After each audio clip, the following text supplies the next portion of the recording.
রুমের পূর্বে ৮৫০০ ফুট উচ্চতায় অবস্থিত একটি গোপন স্বর্গরাজ্য, যার নাম ঋষভ। পাইন, বার্চ, দেবদারু, রডোডেনড্রন এবং অর্কিডের ঘন বন দ্বারা বেষ্টিত লেপচা সম্প্রদায়ের একটি ছোট্ট এবং শান্ত গ্রামীণ জনপদ, যেখানে কাঞ্চনজঙ্ঘা ও অন্যান্য হিমালয়ের তুষারশৃঙ্গের বিশাল পরিসরের অপূর্ব দৃশ্য দেখা যায়। নেওড়া ভ্যালি জাতীয় উদ্যানের মধ্যে অবস্থিত এই স্থান প্রকৃতিপ্রেমীদের কাছে এক সুন্দর গন্তব্য। এখানে মেঘের আবাসে আসা এবং শহুরে জীবনের কোলাহল ছাড়াই কয়েকদিন কাটানো আপনার মনোটোনাস ডেলি লাইফ থেকে এক চিলতে রোদ্দুর ও মিঠে বাতাস বয়ে আনবে, এটা কনফার্ম। আপনার জীবনের উদ্বেগ ভুলে গিয়ে বিশুদ্ধ তাজা বাতাসে শ্বাস নিন, সবুজকে চাক্ষুষ করুন, দেখবেন মন আপনা আপনি ভালো হয়ে যাবে। এবারে আসা যাক এই মনোরম পরিবেশকে চাক্ষুষ করতে আমাদের কাটানো 2 রাতের ঠিকানার কথায়। নিউম্যাল বা মালবাজার স্টেশনে নেবে আমাদের বুক করা গাড়ি করে আমরা রওনা দিয়েছিলাম আমাদের গন্তব্যে যাওয়ার আগে যে রাস্তা আপনারা অতিক্রম করবেন সেই রাস্তা কিন্তু ভীষণই মনোরম, আর এখানকার পরিবেশের ছোঁয়া পেতে আপনাদেরও খুব ভালো লাগবে।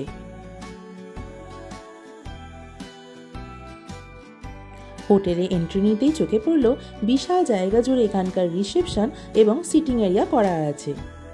সিটিং এরিয়াটি অনেক বড় হওয়ায় যদি আপনারা আগে চেক ইন করেন তাহলে কিন্তু এখানে ওয়েট করতে অসুবিধা হবে না।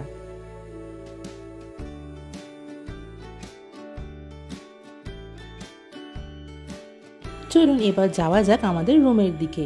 আমাদের রুমের নাম ছিল কাবরু 4।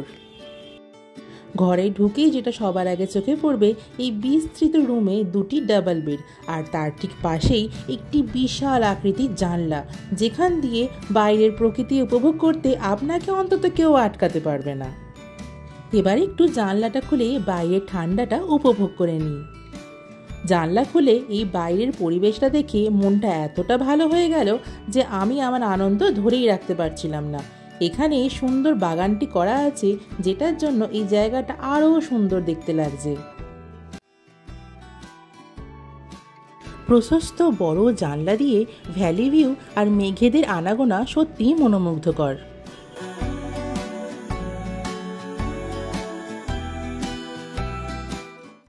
আর বাকি রুমের মধ্যে পেয়ে যাবেন একটি ডাইনিং টেবিল, সাথে 4টি চেয়ার, আর তার সাথে কিছু স্ন্যাক্সও।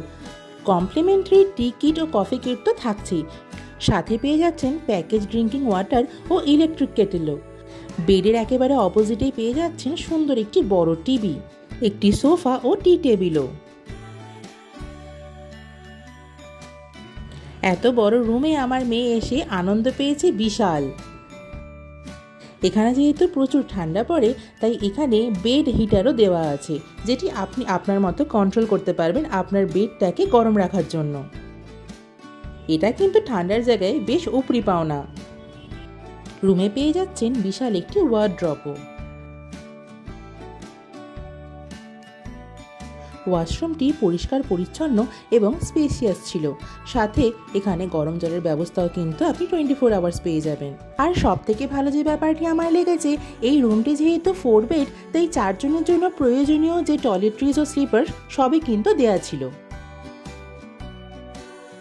আমাদের বুক করা 4 বেড রুমটি ছিল গ্রাউন্ড ফ্লোরে। চলুন আপনাদের সেকেন্ড ফ্লোরে আরও একটি 4 বেড রুম দেখিয়ে দিই, সেখান থেকে কেমন ভিউ পাচ্ছেন দেখে নিন।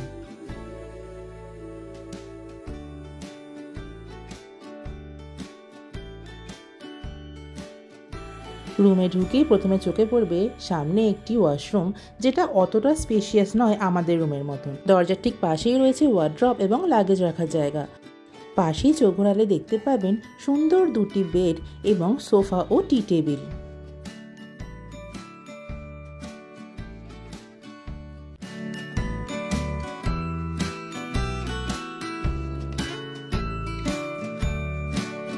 আমাদের বুক করা 4 বেড রুমের মতন এখানেও কিন্তু প্রয়োজনীয় অ্যামিনিটিস আপনারা পেয়ে যাচ্ছেন সবই।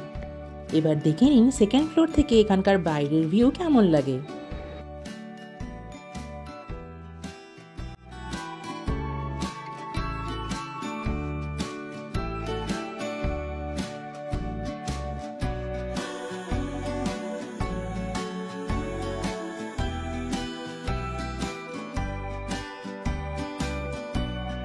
এবার চললাম সপরিবারে পেট পুজো করতে এনাদের রেস্টুরেন্টে, যেটা আছে লোয়ার গ্রাউন্ডে।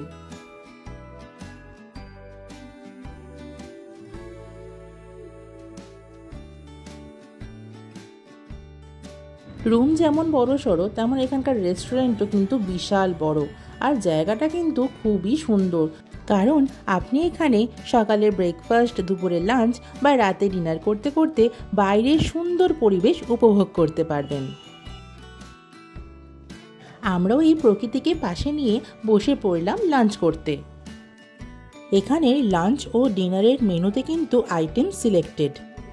লাঞ্চে ভাত, ডাল, সবজি, ভাজা, তার সাথে মাছ, মাংস, ডিম পেয়ে যাবেন। রাতে রুটি খেতে পারেন অথবা এখানকার চাইনিজও ট্রাই করে দেখতে পারেন। আর খাবারের ব্যাপারে বলতে গেলে অবশ্যই বলতে হয় খাবারের গুণগত মান যেমন ভালো তেমন পরিমাণেও অনেক। স্টেয়ারের পাশে পাশে এরম সুন্দর পাখির ছবি দিয়ে দেয়ালগুলি সুন্দর করে সাজানো আছে। লাঞ্চের পরে এই সিটিং এরিয়াতে একটু সময় না কাটালে এখানে যাওয়াটাই বৃথা।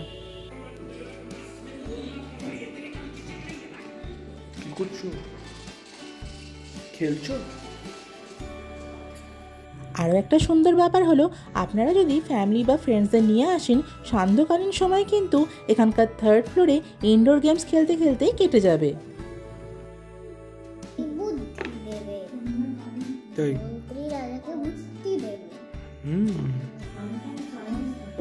সৈন্যকে মারো দাদা, ঠিক আছে আমি সৈন্যকে মারছি।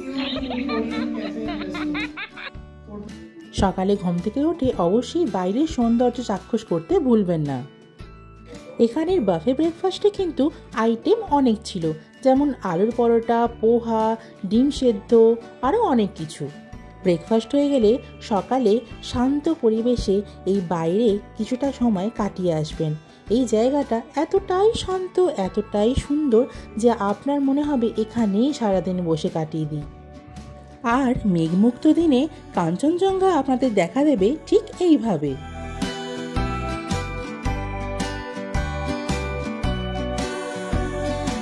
ঘুমন্ত বুদ্ধ আপনাকে স্বাগত জানাবে, আর পরিষ্কার আকাশে তা অবশ্যই প্রত্যক্ষ করবেন।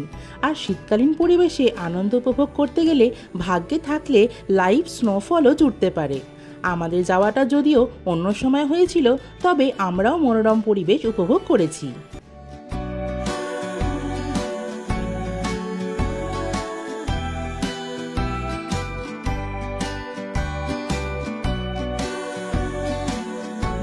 এখানকার ট্যারিফের ব্যাপারে বলতে গেলে বলা যায় price depends upon the occupancy type in per person basis, অর্থাৎ টুইন শেয়ারিং, ট্রিপল শেয়ারিং বা ফোর শেয়ারিংয়ের ওপর প্রাইস ভ্যারি করে, including breakfast, lunch or dinner.